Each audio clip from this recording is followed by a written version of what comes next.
तो दोस्तों मेरा नाम गौरव है और मेरे चैनल की ये पहली वीडियो है क्योंकि मैंने भी मेंस का एग्ज़ाम दिया था 70वीं बीपीएससी मेंस का और उसका जो अनइवैल्यूएटेड कॉपी है वो अपलोड हो चुका है।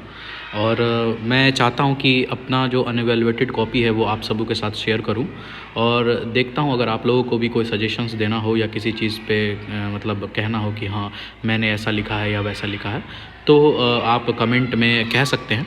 और ये मेरी जीएस की कॉपी है, जीएस पेपर 1 की, जिसमें आपको हिस्ट्री, इंटरनेशनल अफेयर्स और मतलब करेंट इंटरनेशनल अफेयर्स और आपको क्या कहते हैं डीआई के सेक्शंस देखने को मिल जाएंगे। और ये जो कॉपी है ये मैं रिव्यू कर रहा हूँ आप लोगों के सामने, तो मैंने क्या क्या लिखा है आप लोग वो देखें। और मैं नहीं जानता कि मुझे कितने मार्क्स मिलेंगे, लेकिन फिर भी मैं ट्राई करूँगा कि I will gain as much marks as I will get. और कुछ कुछ क्वेश्चंस में एवरेज मार्क्स मिलने की भी संभावना होती है। और मेरा ये सजेशन है कि कभी भी आप एक भी सवाल छोड़े नहीं एग्ज़ाम में, सभी सवाल को अटैम्प्ट करने की कोशिश करें, क्योंकि इस बार डीआई बहुत ज़्यादा टफ था, लोगों ने को के बहुत टाइम कंज्यूम किया लोगों का डीआई ने। तो फिर भी देखते हैं, मैंने भी डीआई में बहुत सारी गलतियाँ की क्योंकि मेरा एक ही डीआई सही हुआ है पूरा और दूसरा डीआई मेरा गलत हो गया है। तो देखते हैं। तो पहला सेक्शन है हमारा हिस्ट्री का। तो हिस्ट्री में पहला क्वेश्चन है भारतीय परिषद अधिनियम 1861। इसमें हम लोगों ने शुरू किया है एक प्रस्तावना से, एक छोटा सा मतलब इंट्रो दिया है कि अंग्रेज़ों द्वारा भारत पर शासन व्यवस्था को सुदृढ़ करने तथा शोषण पर मंत्रिमंडल व्यवस्था का प्रारंभ करने हेतु भारत परिषद अधिनियम 1861 लाया गया। उसके बाद 1861 के बारे में मैंने कुछ बातें बताई, जैसे गवर्नर जनरल वायसराय को अध्यादेश पारित करने की शक्ति मिली, भारत में मंत्रिमंडल का विस्तार हुआ, 6 से 12 सदस्यों का मनोनयन किया जा सकता था, और मद्रास, मुंबई, कलकत्ता को इसी अधिनियम के तहत न्यायालय की स्थापना की गई। इसी में न्यायालयों की इसको न्यायालय को कलकत्ता के अधीन रखा गया। विभागीय प्रणाली की शुरुआत हुई। इसकी कुछ आलोचनाएं भी मैंने लिख दी हैं 2 पॉइंट में, क्योंकि जगह का अभाव था, इस कारण से मैंने छोटा सा ही लिखा है कि इसने भारतीयों के हितों को अनदेखा किया और ब्रिटिश सत्ता को मजबूत किया। और छोटा सा कंक्लूजन लिख दिया इसी में, समग्रतः 1861 के अधिनियम ने भारतीय वायसराय की शक्ति का विस्तार किया। एक सेकंड में इसमें थोड़ा सा एक लिखने के लिए कुछ मैं ऑन कर लेता हूँ, अगर इसमें हो तो ठीक है। आगे देखते हैं, इसमें मुझे मिला नहीं। दूसरा क्वेश्चन है हमारा कि भारत छोड़ो आंदोलन में बिहार की भूमिका। तो इसमें भारत छोड़ो आंदोलन में बिहार की भूमिका में हम देख सकते हैं कि हमने शुरुआत किया है फिर से इंट्रो के साथ। तो भारत छोड़ो आंदोलन के दौरान बिहार की भूमिका सामाजिक सहभागिता एवं महिला भागीदारी के दृष्टिकोण से अहम है। इसलिए मैंने भारत छोड़ो आंदोलन में जो बिहार से रिलेटेड जो भी फैक्ट्स थे उन फैक्ट्स को लिखने की कोशिश की है, जैसे आज़ाद दस्ता का गठन कर जयप्रकाश नारायण एवं राम मनोहर लोहिया द्वारा गुरिल्ला युद्ध प्रारंभ, महिलाओं में प्रभावती देवी द्वारा चरखा समिति की शुरुआत, राजेंद्र प्रसाद द्वारा ब्रिटिश नीति के विरोध में बांकीपुर जेल भेजा गया उनको, सचिवालय पर झंडा फहराते हुए उमाकांत, सतीश, देवीपत, राजेंद्र सिंह जैसे छात्र 7 शहीद हुए जो कि हुए थे इसमें। और मुझे नाम याद नहीं था इनमें 7 का, तो मैंने क्या है कि इसमें 7 मतलब राजेंद्र सिंह जैसे को लिख दिया मैंने इसमें ज़्यादा, जो भी नाम मुझे याद थे। सॉरी, मैं थोड़ा फंबल करता हूँ बोलते हुए, माफ़ कीजिएगा। और दूसरा में मैंने कुछ और डिटेल्स ऐड कर दिए, जैसे नंगी हड़ताल, नाई धोबी बंद, फुलेना प्रसाद श्रीवास्तव भागलपुर झंडा फहराने पर हत्या, 13 वर्षीय ध्रुव की कटिहार में हत्या झंडा फहराने के क्रम में, प्रियंवदा जगत रानी द्वारा महिलाओं को आंदोलन में भाग लेने द्वारा हेतु प्रेरित किया गया। और एक कंक्लूजन लिख दिया, समग्र तो देखा जाए तो बिहार ने भारत छोड़ो आंदोलन के दौरान सभी वर्गों का समर्थन प्राप्त किया तथा इस आंदोलन को राष्ट्रव्यापी बनाया। अब आते हैं तीसरे क्वेश्चन में। ये तो सभी लोग अच्छे से लिखे होंगे, ये बहुत ही एक्सपेक्टेड क्वेश्चन होता है।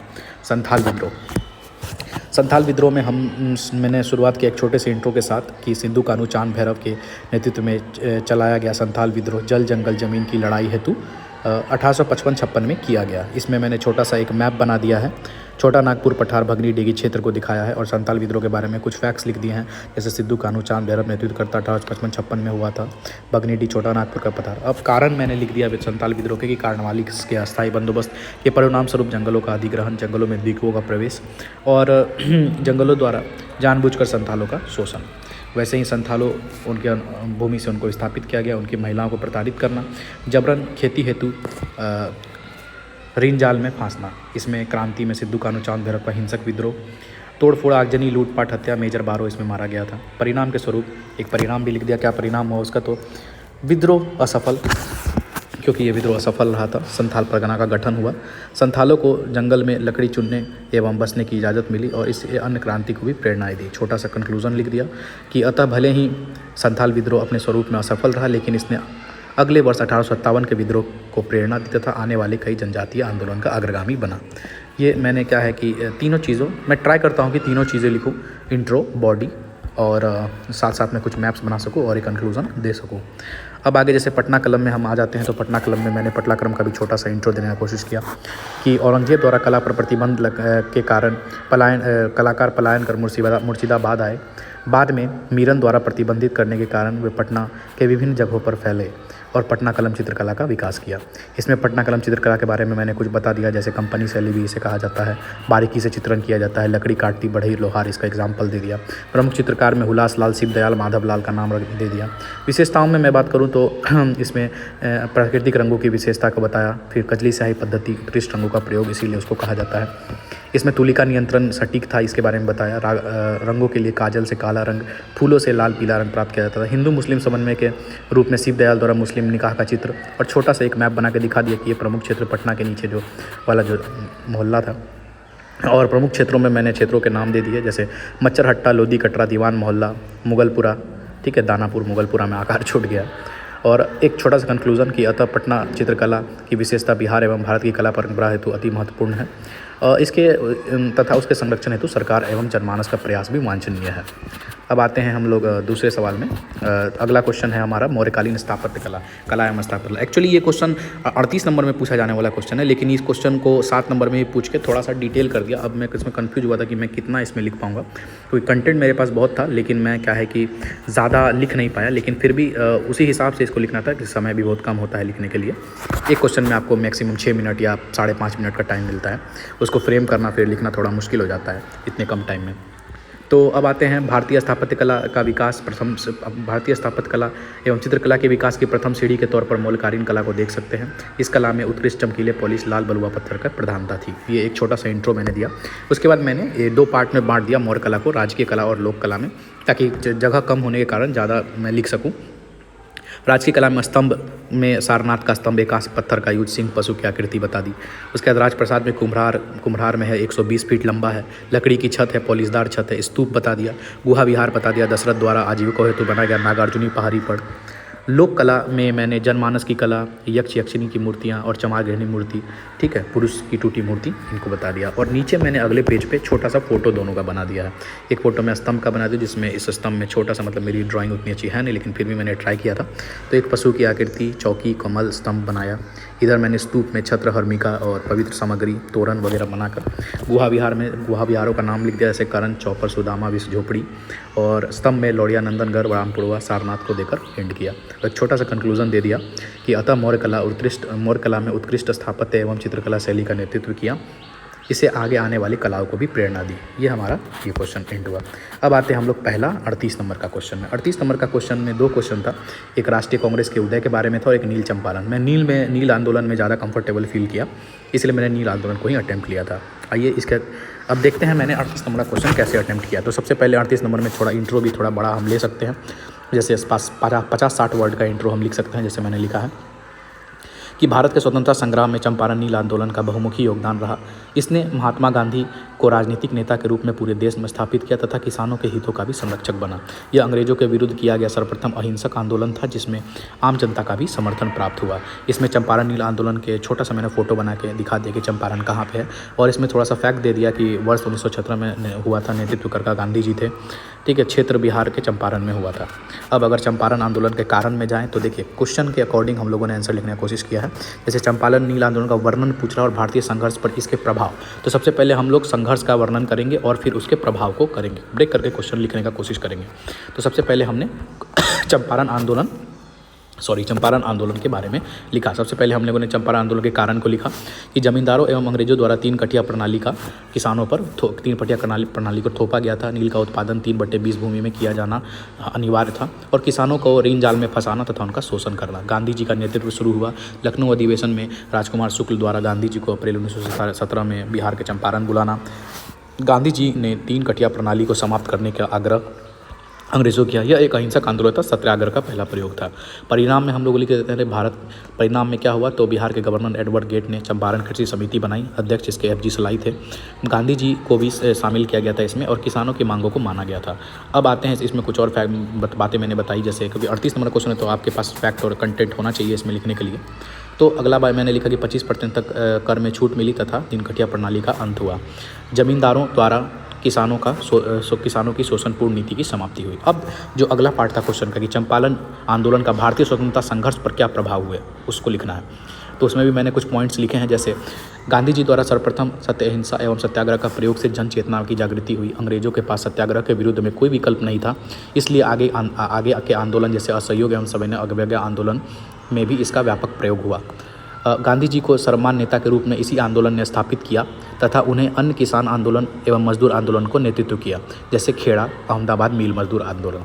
आगे चलते हैं। तो इस आंदोलन में हमें पहली बार कांग्रेस ने यह जाना कि किसानों और मजदूरों के हेतु आवाज़ उठाना से भी जन समर्थन प्राप्त होगा। ज़मीनी स्तर पर इस आंदोलन ने महिलाओं, पुरुषों, निम्न वर्ग के भिन्न जाति के समूहों को एकत्रित किया। राष्ट्रवाद की विचारधारा का तेजी से प्रसार हुआ और गांधी जी की लोकप्रियता में वृद्धि हुई। भारतीय जनमानस में उग्रवादी विचारधारा के उलट सत्याग्रही विचारधारा का उद्भव हुआ। अंग्रेजों की फूट डालो और राज करो की नीति को धक्का लगा और राष्ट्रीय एकता को मजबूती मिली। अब आगे हमने छोटा सा एक कंक्लूजन दे दिया है कि समग्रतः यह कहा जा सकता है कि ज़मीनी स्तर पर प्रथम बार सर्व जनमानस में राष्ट्रवाद की भावना भरने का कार्य चंपारण नील आंदोलन ने किया तथा महात्मा गांधी के राजनीतिक सफ़र की शुरुआत करने में अहम भूमिका निभाई। किसानों की मांग को कांग्रेस से अवगत कराया तथा इसके फलस्वरूप 1937 में कांग्रेस का अधिवेशन का आयोजन फैजपुर गांव में हुआ। ये एक 38 नंबर का क्वेश्चन था, जिसने मैंने लगभग 1 पेज, 2 पेज, 3 पेज, 4 पेज और 4.5 पेज के अराउंड इसको लिखा है। और शब्दों का बात करें तो 600 वर्ड के आसपास लिखा है। अब आते हैं हम लोग, इसमें बहुत plenty of pages you will get, okay. और अब हम लोग आते हैं इसमें महात्मा गांधी का के रचनात्मक कार्य और बिहार में 19वीं शताब्दी के माध्यम से पश्चिमी शिक्षा का फैलाव का परीक्षण। तो मैंने बिहार में 19वीं सदी में के आगे पश्चिमी शिक्षा के फैलाव का परीक्षण को इसमें क्या कहते हैं, मैंने इसको अटेम्प्ट किया है, क्योंकि मैं महात्मा गांधी के रचनात्मक कार्यों में भी मैं कंफर्टेबल था, लेकिन मुझे पश्चिमी शिक्षा पे ज़्यादा अच्छा पकड़ था, इसलिए मैंने इसको अटेम्प्ट किया। तो अगर हम लोग बात करें तो बी नंबर इसका आंसर का, तो मैंने एक इंट्रो के साथ शुरू किया है। इंट्रो वैसे आपको खुद से ही बनाना पड़ता है एट अ टाइम। तो 38 नंबर का क्वेश्चन में आपको मैक्सिमम 18 से 19 मिनट का टाइम मिलता है, मैं 20 मिनट का। आपको 1 मिनट में क्वेश्चन फ्रेम करके दूसरे मिनट में आपको इंट्रो बना के लिखना पड़ता है। अब अगर आते हैं आप, तो मैंने इसमें शुरू किया कि बिहार में 19वीं सदी में शिक्षा का फैलाव अंग्रेजी शासन द्वारा किया गया था। इसका प्रयास भारत को शिक्षित करने हेतु कम तथा उनके काम करने वाले नौकरों के सृजन करने हेतु ज़्यादा किया गया था। इसने अनजाने में ही भारत में पश्चिमी शिक्षा का प्रसार कर भारत में पुनर्जागरण एवं बौद्धिक चेतना का विकास पर बल दिया। अब मैं बिहार में पश्चिमी शिक्षा का फैलाव, क्वेश्चन इसमें है कि बिहार में 19वीं सदी के मध्य में आगे पश्चिमी शिक्षा के फैलाव का परीक्षण कीजिए। तो अगर हम बात करें परीक्षण का, तो इसमें आपको दोनों साइड्स लिखने होंगे परीक्षण में, एक नेगेटिव साइड और पॉजिटिव साइड, और उसके बाद आपको एक कंक्लूजन देना पड़ेगा। तो पहले हम लोग 19वीं सदी में क्या क्या शिक्षा का फैलाव हुआ वो उसके बारे में देखते हैं। तो बॉडी में मैंने एक छोटा सा फ्रेम बना दिया है कि 1835 का मैकाले अधिनियम, 1854 का वुड डिस्पैच, 1882 का हंटर कमीशन, 1904 का विश्वविद्यालय अधिनियम, 1917 का सैडलर आयोग। उसी के बाद मैंने पाश्चात्य शिक्षा के विकास के बारे में भी लिखा है कि जैसे बिहार में 1813 के अधिनियम के तहत प्रथम बार शिक्षा पर व्यय हेतु 1 लाख का प्रावधान किया गया। इस हेतु ईसाई मिशनरियों को भारत भेजा गया। इनका उद्देश्य असभ्य भारतीयों को सभ्य बनाना था। और बिहार में कामेश्वर सिंह और दरभंगा महाराज की अघोर कामिनी देवी ने शिक्षा हेतु प्रयास किए। अब आते हैं तो 1835 के मैकाले अधिनियम की बात करें तो इसमें थोड़ा सा मैंने इसको डिटेल कर दिया है कि इससे अंग्रेजी शिक्षा का प्रावधान किया गया। मैकाले मान्यूट के रूप में शिक्षा का अधोमुखी निस्पंदन सिद्धांत अपनाया गया। केवल उच्च वर्गों को शिक्षा दी गई तथा निचले वर्गों को वंचित रखा गया। 1854 के वुड डिस्पैच में लिखा कि इसके तहत व्यवसायिक शिक्षा को प्राथमिकता दी गई, अंग्रेजी शिक्षण पर जोर दिया गया।